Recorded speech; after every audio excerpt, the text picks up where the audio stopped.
এই হলো বিয়েবাড়ির ভিডিওর লাস্ট পার্ট। সেদিন ছিল ওদের রিসেপশন, সেখানেও কিন্তু আমাদের সবার নিমন্ত্রণ ছিল, তাই সন্ধেবেলায় তাড়াতাড়ি সাজগোজ করে চলে গেছিলাম বিয়ে বাড়িতে। সেখানে গিয়ে দেখি সেরকম কোনো লোকজনই আসেনি, এবারেও আমরা ফার্স্ট, তাই আমরা ফাঁকায় ফাঁকায় বেশ ভালো কয়েকটা ছবি তুলে নিয়ে তারপর বিয়ে বাড়ির দিকে এগোলাম। বিয়ের দিনে বৃষ্টি ভিজে আমার ঠান্ডা লেগে গেছিল, সেই জন্য আর সেরকম একটা সাজগোজ করতে ইচ্ছে করছিল না বলে আমি জাস্ট একটা ওয়ান পিস পরেই বিয়ে বাড়ি চলে গেছিলাম। এরপরে দেখি আমাদের বিয়ের কোণে খুব সুন্দর সাজগোজ করে চলে এসেছে, তারপর ওর সঙ্গে কিছু ফটোশুট করলাম আমরা সবাই। তারপর আমরা চলে গেলাম স্টার্টার আইটেম খেতে। ওখানে ছিল ফিশ বল আর চিকেন পকোড়া, কফি ছিল, ফুচকা ছিল, কিন্তু সেগুলো আমি কিছুই খাইনি। এরপর ওর আরো দুটো বান্ধবী আসে, ওরা ওকে খুব সুন্দর একটা ফটো গিফট করেছিল, যেটা ওদের বিয়ের দিনের ফটো ছিল, ভীষণ সুন্দর ছিল ফটো ফ্রেমটা।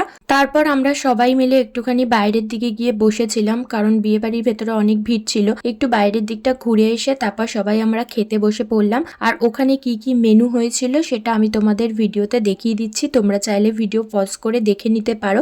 আমি সব থেকে ভালো খেয়েছিলাম লাস্টে একদম চাটনি আর পাঁপড়, কারণ আমার যেহেতু শরীর খারাপ ছিল, মুখে কিছুই ভালো লাগছিল না। যাই হোক, খাওয়া দাওয়া করে উঠে তারপর বিয়ের কনের সাথে দেখা করে আইসক্রিম হাতে নিয়ে রওনা দিলাম বাড়ির পথে। এই ছিল হচ্ছে রিসেপশনের ব্লগ। কেমন লাগলো জানিও। আজকের মতো টাটা।